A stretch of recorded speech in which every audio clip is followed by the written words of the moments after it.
Assalamualaikum warahmatullahi wabarakatuh. Apa kabar Anda semua? Kali ini saya akan menjelaskan tentang sesuatu yang saat ini penting sekali ya, yang ada di tengah-tengah kita. Apa itu? Nah, sebelum saya menjelaskan, kita akan belajar tentang apa? Kita simak film. Woi, kita nonton film nih, guys. Kita nonton film ini tapi trailnya aja ya. Trailnya aja. Ada yang udah tahu nih? Film apa nih? Wah, judulnya Missing. Jadi film baru nih 2023. Kita lihat cuplikannya ya. Kita perbesar.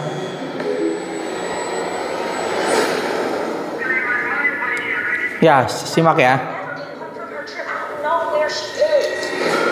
I'm calling about a guest you had. Espere, ¿no habla español? Does anyone speak English? I'm sorry. This is Elijah Park. Please, I need your help. The FBI doesn't have jurisdiction to investigate in Colombia. So is there anything I can... ¿Me escuchas? I need you to go to this hotel and ask for their security footage. Cleaning señora. Say she's two American tourists at Harlem Store. Oke, baik. Itu tadi ya. Kita udah simak trail film Missing ya. Jadi film ini dirilis Februari 2023, film baru. Jadi ceritanya ini singkatnya, ada seorang anak mencari ibunya yang sedang berlibur ke Kolombia bersama pacar barunya ya, karena ibunya udah berpisah sama ayahnya. Kemudian ibunya ini pergi ke Kolombia. Nah, dia posisinya ada di Los Angeles ya. Dia pergi ke Kolombia, kemudian di saat mestinya ibunya sudah dijemput di bandara, ternyata ibunya nggak datang-datang. Kemudian dia baru sadar ternyata ibunya lost contact sama dia, dihubungin lewat media sosial, tidak ketemu. Kemudian dia cek semua media sosial ibunya, Facebooknya, kemudian dia mencari hotel atau tempat menginap ibunya melalui Google Map ya, melalui CCTV. Jadi ini film keren banget ya. Jadi menggunakan media sosial, medsos ya, untuk pencarian ibunya ya. CCTV dilihat, CCTV online dia lihat, dia buka ya. Nah, itu kuncinya yang ingin saya jelaskan. Jadi film ini menggambarkan dunia yang antara Los Angeles dengan Kolombia ya, Amerika Utara dengan Amerika Latin gitu ya, yang jaraknya jauh sekali. Ini bisa terhubung dengan teknologi komunikasi dan informasi seperti saat ini. Dunia begitu dekat. Dia mencari informasi tanpa dia perlu ke sana. Dia hubungin tour guide lokal di sana untuk membantu keberadaan ibunya. Tadi ada dia video call dengan seseorang ya. Nah, itu adalah salah satu agen yang ngebantu dia lah, kira-kira begitu ya. Jadi tanpa dia pergi ke rumah, dia hanya laptop, dia hanya dengan internet di rumah, di kamarnya, dia melakukan semua investigasi. Dia cek email ibunya, perjalanan di Google Map-nya, riwayat Google Map dan segala macam ya. Jadi luar biasa. Ini yang kita akan bahas, bagaimana dunia saat ini begitu sangat dekat ya, didekatkan oleh teknologi informasi dan komunikasi. Globalisasi dan dampaknya terhadap komunitas lokal ya. Nah, ini tadi ya, ini ilustrasinya bagaimana dunia tadi ya begitu dekat. Dengan apa? Dengan teknologi informasi, dengan teknologi komunikasi, dunia begitu sangat dekat, guys. Ya.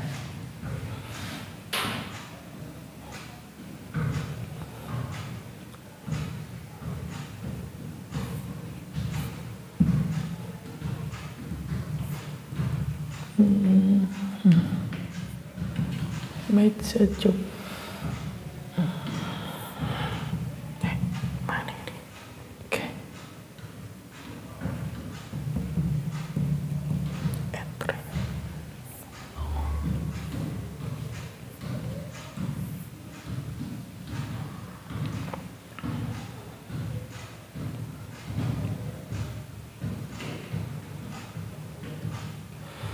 Nah, ini ya yang kita pelajari. Apa yang Anda ketahui tentang globalisasi? Apakah Anda mengalami perubahan yang diakibatkan oleh perkembangan globalisasi? Ya. Bagaimana upaya menyikapi dampak globalisasi? Ya. Oke. Kemudian next kita mulai dari definisinya ya. Oke. Jadi definisi globalisasi ya. Jadi di sini ya, pengertian globalisasi. Ya, apa itu globalisasi? Nah ini ya, globalisasi adalah proses menyatunya dunia, ya, menciptakan masyarakat dunia saling tergantung dan terhubung dalam berbagai kehidupan. Ya, globalisasi berasal dari kata globalization, ya, dengan kata dasar global yang berarti mendunia. Istilah globalisasi pertama kali dikenalkan ini Theodore Roosevelt pada tahun 1985. Jadi ya di abad ke-20 ini ya. Dalam KBBI globalisasi diartikan sebagai proses masuknya informasi, pemikiran, gaya hidup, dan teknologi ke ruang lingkup dunia. Dalam arti singkat, globalisasi adalah sebuah fenomena integrasi internasional yang muncul karena pertukaran pandangan dunia. Ya. Nah, tadi yang cuplikan film tadi itu menggambarkan bagaimana globalisasi terjadi di di dunia. Dunia begitu dekat. Ibunya sedang liburan di Kolombia, dia ada di Los Angeles, Amerika, ya. Dia bisa cek keberadaan ibunya, dia bisa trace semua lewat Google Map, lewat CCTV online yang tersedia. Luar biasa, ya. Itulah dunia saat ini ya. Jadi dunia saat ini ya begitu sangat begitu dekat. Ya. Dunia digambarkan begitu dekat ya dalam genggaman. Ya. Oke, kita baik berikutnya yaitu globalisasi ya. Proses terjadinya globalisasi ya. Di sini dijelaskan tahap yang pertama adalah ya manusia mulai mengendalikan perdagangan ya. Di tahap pertama di sini manusia mulai mengendalikan perdagangan ya lintas negara. Masa ini ditandai dengan beberapa pelayaran yang dilakukan di negara-negara Eropa ya. Bagaimana penemuan benua Amerika, benua Australia oleh orang-orang Eropa. Nah ini ya. Ini awal mula daripada globalisasi ya. Jadi awal mula dari globalisasi ini ya.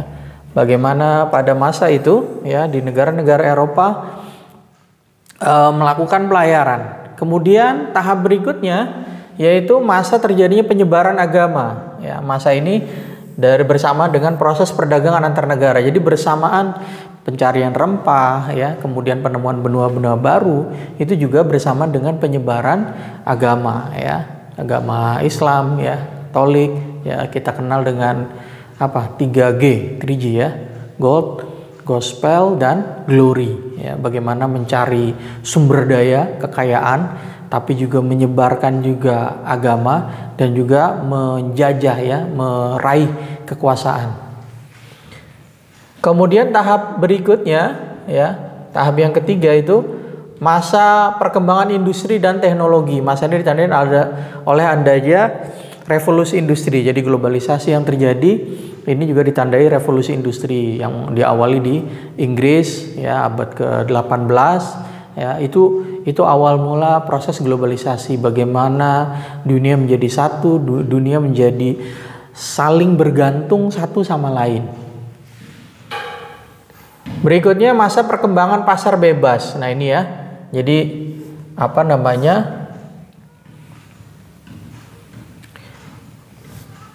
jadi di masa perkembangan pasar bebas ini melalui paham pasar bebas yaitu paham kapitalisme. Nah ini mulai terbentuk ya, yang saat ini terjadi tahap keempat ya, bagaimana perdagangan begitu sangat mudah ya. Kita bisa membeli barang yang remeh-temeh dari Cina lewat di marketplace, Alibaba, Amazon dan lain sebagainya lah ya.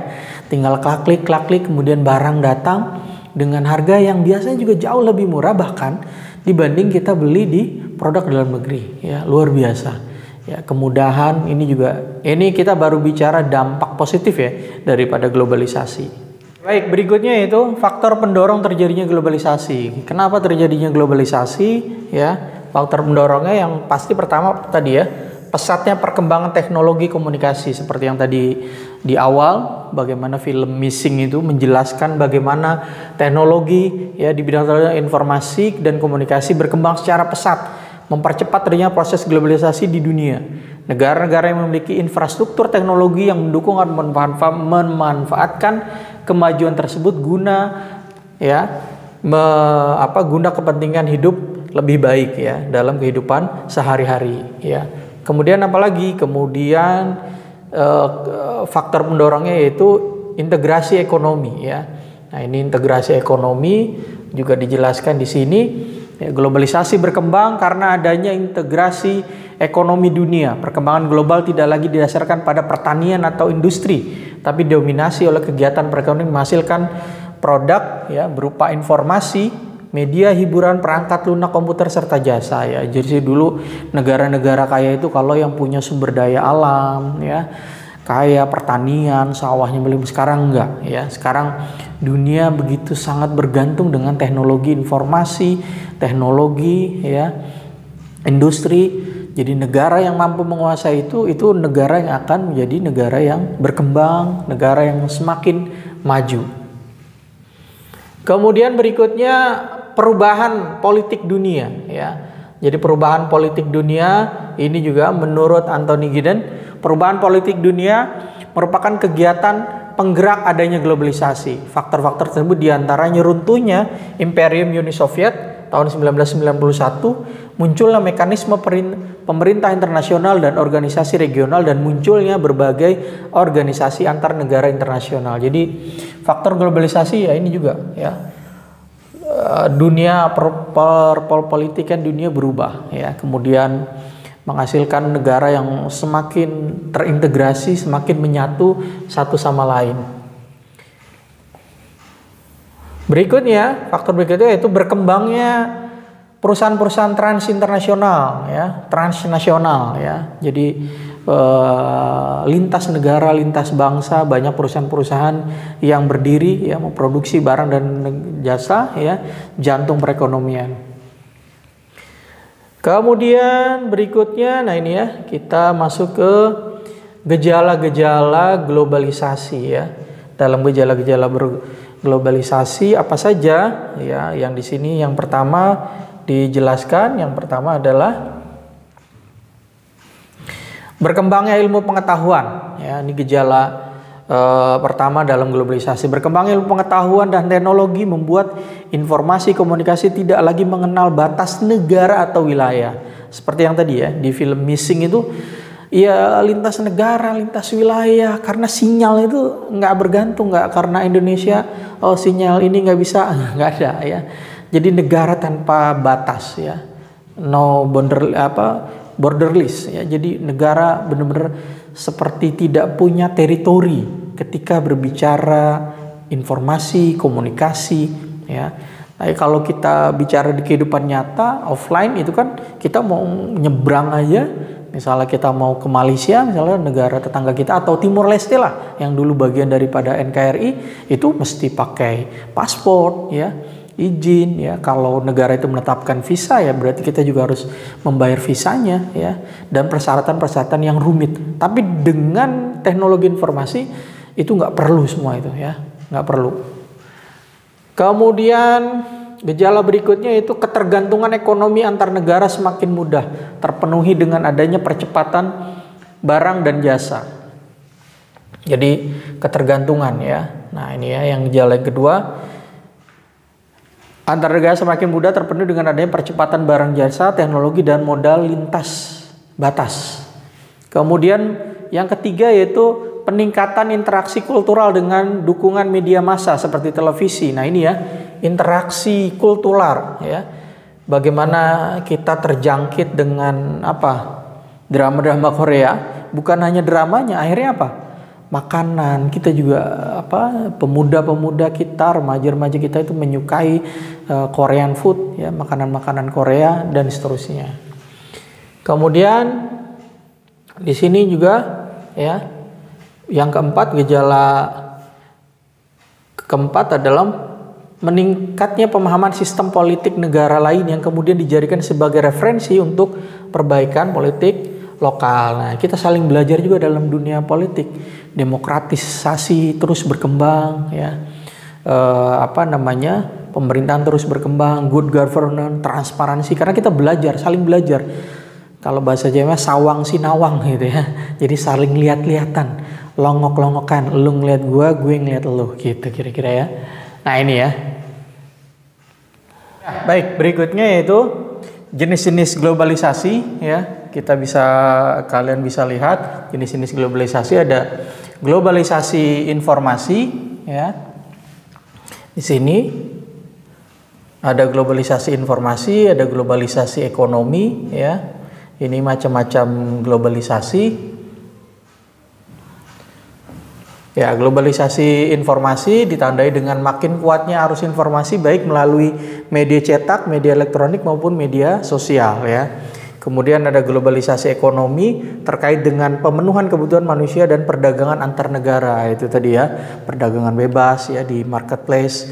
Kemudian juga ada juga globalisasi di bidang kebudayaan, ya. Beberapa negara mampu mengenalkan kebudayaan dengan sangat mudah, bahkan dapat memengaruhi kebudayaan di negara lain. Contohnya tadi ya saya sebutkan yaitu budaya Korea, ya. Bagaimana film-film Korea berhasil membawa budayanya, ya, begitu dikenal, begitu akrab di Indonesia. Keberhasilan infiltrasi melalui drama dan film-film Korea itu berhasil mengenalkan budaya-budaya Korea ke dunia kayaknya, ya, bukan hanya Indonesia doang kan, ya, yang terjangkit daripada film-film Korea. Kemudian kita masuk ke dampak globalisasi terhadap kehidupan masyarakat, ya. Ya, sebuah perubahan apapun itu pasti seperti biasa akan selalu membawa dampak positif dan juga negatif, ya. Nah, kita lihat yang dampak positifnya dulu, ya. Dampak positifnya memicu sikap kreativitas dan inovatif di kalangan pelaku ekonomi. Kenapa memicu? Ya karena kalau nggak kreatif, kalau nggak inovatif dia akan ketinggalan. Maka oleh karena itu mesti pelaku industri, pelaku ekonomi harus kreatif dan inovatif dalam era globalisasi saat ini. Karena dia akan bersaing dengan pemain-pemain luar yang jauh lebih hebat produknya, jauh lebih bagus layanan dan segala macamnya. Kemudian yang kedua dampak positifnya yaitu negara dapat memenuhi kebutuhan warganya melalui perdagangan internasional. Nah ini ya, nah, jadi memang positifnya tadi ya kita bisa memenuhi kebutuhan dalam negeri kita dari luar negeri yang memang di dalam negeri kita tidak memproduksi atau kurang suplainya, ya. Kemudian yang ketiga memperluas pasar bagi produksi dalam negeri. Nah ini juga sama, kita juga bisa menginvasi barang-barang kita ke luar negeri. Jadi bukan hanya mereka bisa mengirim barang ke sini, kita juga mestinya mampu mengirim barang ke luar, ya. Jadi memperluas pasar bagi produksi UMKM, perusahaan-perusahaan yang ada di Indonesia. Kemudian bertambahnya jenis pekerjaan karena adanya investasi. Nah itu ya, jadi investasi banyak yang dari luar bisa masuk ke dalam negeri Indonesia sehingga menghasilkan jenis-jenis pekerjaan, ya, berbagai macam jenis pekerjaan, ya, dan juga lain sebagainya. Dampak globalisasi dalam bidang ekonomi, dampak negatif, ya. Nah tadi udah dampak positif, sekarang dampak negatifnya.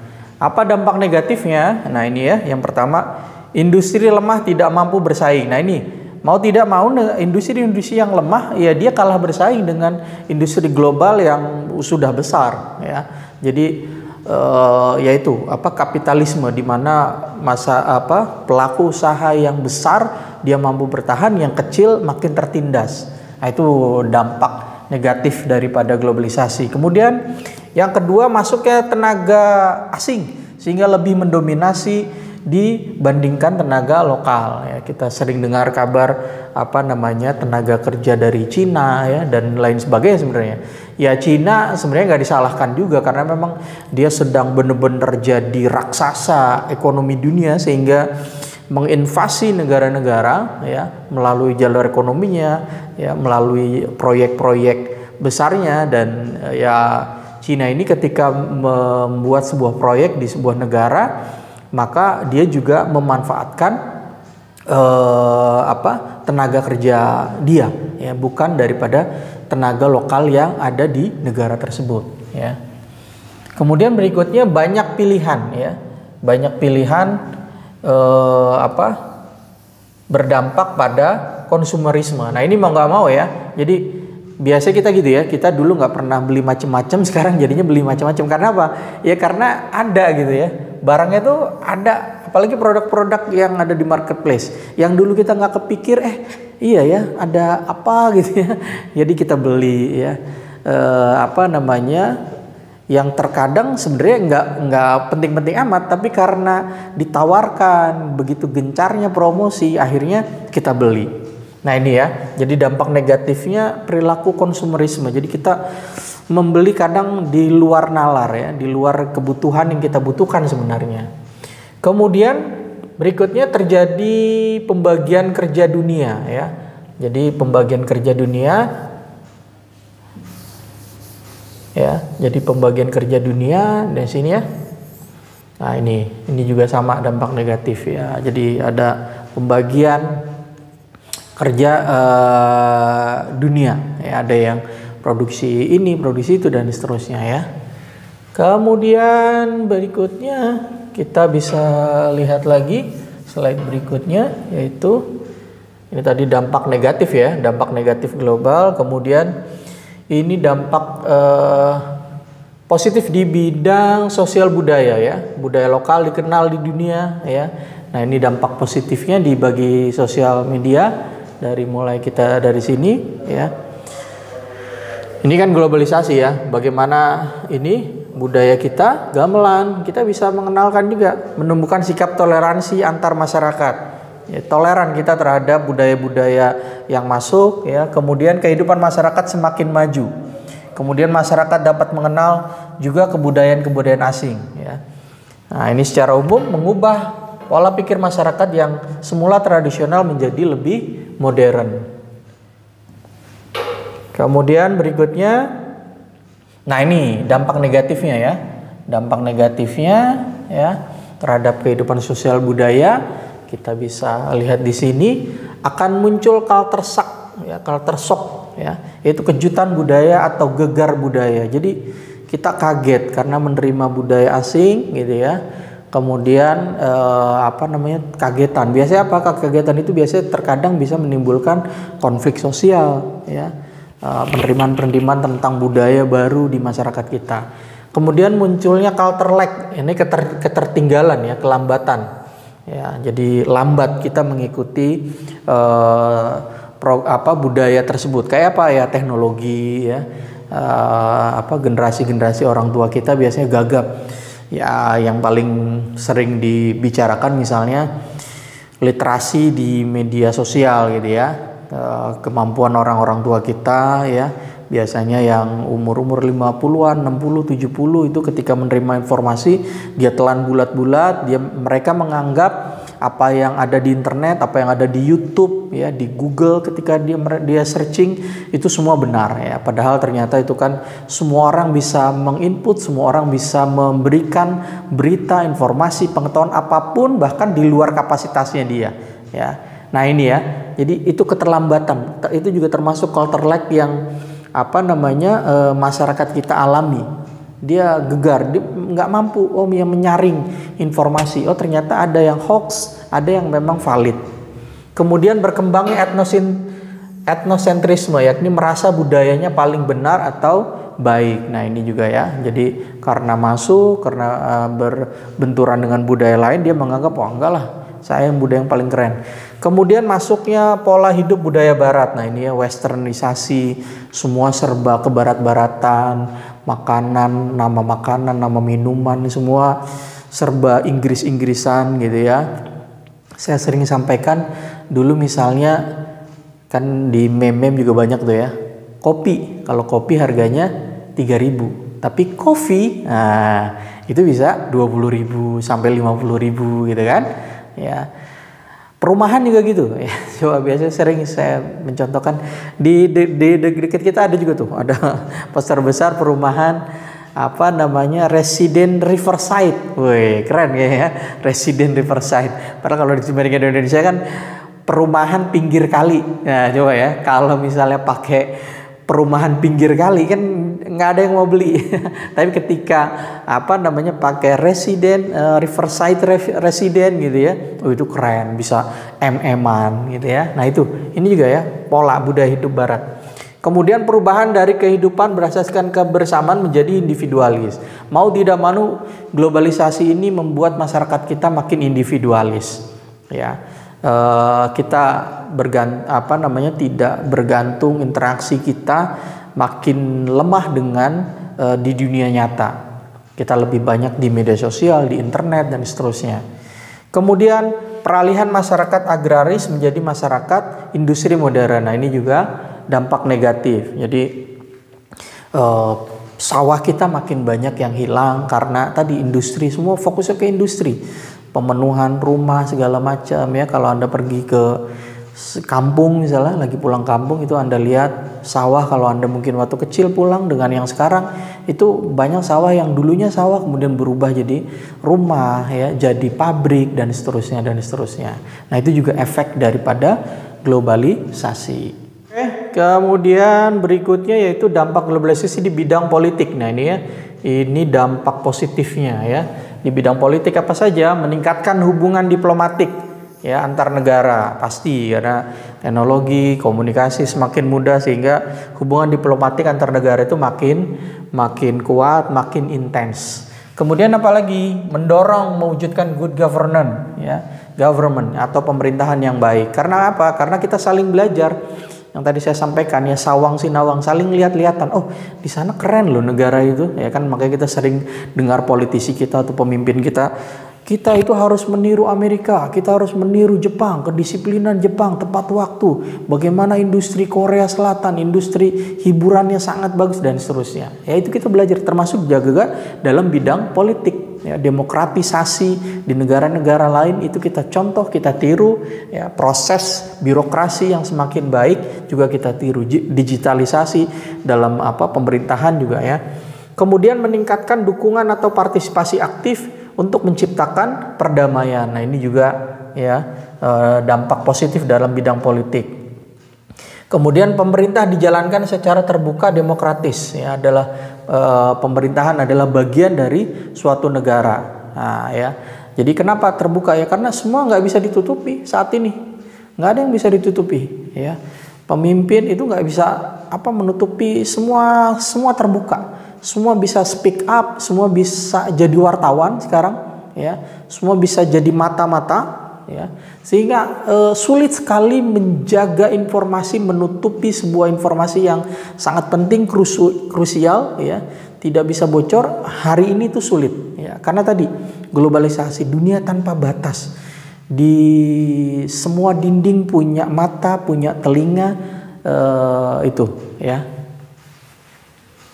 Kemudian kita berikutnya yaitu, nah ini ya dampak negatifnya, tadi dampak positifnya tadi ya. Kemudian dampak negatifnya apa? Ya konflik bisa juga ya. Konflik antar negara ya. Jadi konflik antar negara ya karena kepentingan politik. Negara berkembang, nah tadi yang saya sampaikan ya, cenderung mengikuti politik negara maju. Karena apa? Inferior. Kita kalau nggak ngikutin kayaknya ketinggalan zaman gitu ya. Kemudian kebijakan internasional sering tidak sesuai dengan kondisi negara berkembang. Nah, ini juga ya, ini dampak negatifnya. Jadi negara-negara yang maju, negara-negara internasional terkadang membuat kebijakan itu tidak berpihak pada negara miskin atau bahkan negara berkembang. Kemudian berikutnya dampak globalisasi terhadap kehidupan manusia, dampak globalisasi di bidang teknologi dan informasi. Dampak positifnya ya, dampak positifnya pola hidup yang serba cepat ya. Nah, ini dalam teknologi tadi ya. Teknologi memberikan manfaat waktu bagi masyarakat. Ya, misalnya dikembangkan dalam bidang pertanian, ya, pola hidup yang serba cepat. Kemudian pesatnya perkembangan informasi dan transportasi ya, yang dapat dilakukan dengan adanya perkembangan informasi. Contohnya, sebagai contoh, adanya internet. Anda dapat mencari ilmu pengetahuan secara gratis dan berlimpah ya, seperti yang saya lakukan saat ini. Anda bisa menonton video saya padahal sayanya tidak ada berada di kelas ini ya. Kemudian pemanfaatan sumber daya alam yang melimpah. Teknologi berperan dalam memanfaatkan sumber daya, mulai dari penemuan sumber daya, alam potensi ya. Karena dengan teknologi tadi kita bisa mengetahui sumber daya alam yang ada di dalam atau di bawah bumi kita. Kemudian, nah itu tadi positif ya. Ada juga dampak negatif ya di bidang teknologi dan informasi ya. Nah, kejahatan dunia maya ya, cybercrime ya. Mulai meningkatnya kejahatan dunia maya, lebih dikenal cybercrime ya. bagaimana yang sering kita dengar gitu ya, penipuan lewat WhatsApp gitu ya, lewat aplikasi, orang ngeklik aplikasi tersebut ternyata itu adalah aplikasi phishing yang akan membobol rekening mobile banking kita di handphone ya. Nah, kemudian apalagi tergesernya tenaga manusia ini juga dampak negatif karena perkembangan teknologi informasi industri dan segala macam semua serba mesin ya, sehingga berubah ya. Nah, dulu juga ada tuh nasibnya ya, nasi daria, semua berganti mesin ya gitu ya. Kita lihat ya, ini kayaknya menarik nih, kita coba ya, internetnya nyambung nggak nih, kita cek. Ada dulu ya, nasi daria, judulnya apa ya, tahun 2000 kalau nggak salah ya, tahun 2000. Nasi daria Qasidah tahun 2000. Waduh, kita searching, semoga nyambung nih ya. Penduduk makin banyak, sawah ladang menyempit, mencari nafkah makin sulit. Tenaga manusia banyak diganti mesin, pengangguran merajalela. Sawah ditanam di gedung dan gudang, hutan ditebang jadi pemukiman. Langit suram, udara panas akibat pencemaran. Hai pemuda, remaja sambutan. Oke, baik gitu ya. Sangat relate, apalagi hari-hari ini yang kita lagi di Jakarta terutama polusi semua diganti dengan mesin ya. Nasib yang sudah lama banget ini ya. Ini tahun berapa? Oke, kita kembali ke sini ya. Nah, ini ya tadi ya. Tergesernya tenaga manusia ya. Tergesernya tenaga manusia ya. Semua serba mesin ya. Seperti yang tadi di Qasidah tadi ya, Qasidah nasi daria ya, tergeser dengan mesin. Baik, kita lanjut lagi, yaitu dampak globalisasi terhadap perubahan sosial di tingkat komunitas lokal ya. Di sini ya kita mulai dampak ini terhadap komunitas lokal, perubahan sistem ya. Dampak positifnya ada perubahan sistem dan pengetahuan dan teknologi ya. Otomatis tadi kita udah banyak ngomongin ini. Kemudian perubahan nilai budaya ya, ini juga sama jadi PR kita bersama, bagaimana globalisasi juga mempengaruhi budaya. Perubahan etos budaya ya, kedisiplinan kita semakin meningkat, semakin semangat. Karena apa? Karena kita lihat negara-negara lain juga sangat disiplin, tepat waktu, dan itu mempengaruhi bangsa kita secara positif. Kemudian perubahan kepercayaan. Nah, ini juga tentang perubahan kepercayaan ya. Misalnya animisme, dinamisme, kemudian masuk agama-agama samawi. Nah, itu kan membuka ya, itu dampak positif. Kemudian ada perubahan pandangan hidup juga ya. Jadi ini semua merupakan dampak positif daripada perubahan sosial di tingkat komunitas lokal. Komunitas lokal itu apa sih? Masyarakat lokal, masyarakat tradisional, masyarakat desa, itu gampang ya. Jadi nggak usah pusing komunitas lokal itu apa ya. Jadi masyarakat lokal, masyarakat desa itu ya komunitas lokal ya. Ya, berikutnya dampak globalisasi terhadap perubahan sosial di tingkat komunitas lokal ya. Nah, ini dampak negatifnya ya. Dampak negatifnya tadi bisa terjadi kesenjangan sosial ekonomi ya, lunturnya eksistensi jati diri bangsa. Nah, ini semakin luntur karena makin banyaknya budaya-budaya asing yang masuk, kerusakan alam dan pencemaran lingkungan ya. Polusi udara yang hari-hari ini kita terus bicarakan, terutama di wilayah Jabodetabek, termasuk di daerah Tangerang Selatan ini juga gitu ya. Kemudian problem urbanisasi, semakin orang banyak menuju kota, desa-desa ditinggalkan, para pemuda-pemuda yang umur produktif yang bisa membangun desa malah pergi ke kota. Kemudian kerusakan alam, ini tadi sudah ya. Kemudian pergeseran nilai budaya yang menimbulkan perilaku tanpa arah atau anomi. Kita makin banyak melihat kriminalitas yang sadis ya, yang di luar nurul, tidak habis fikri gitu ya. Pokoknya seperti itu ya. Kemudian berikutnya, nah ini strategi dan berbagai pendekatan pemberdayaan mengatasi ketimpangan akibat globalisasi. Nah, bagaimana strateginya agar globalisasi ini tadi mengatasi ketimpangan ya? Yang pertama, selektif terhadap globalisasi. Ya, tidak semua kita bisa terima, ya, tidak semua. Ya, kita harus pilih mana yang sesuai dengan nilai luhur bangsa kita dan bermanfaat positif.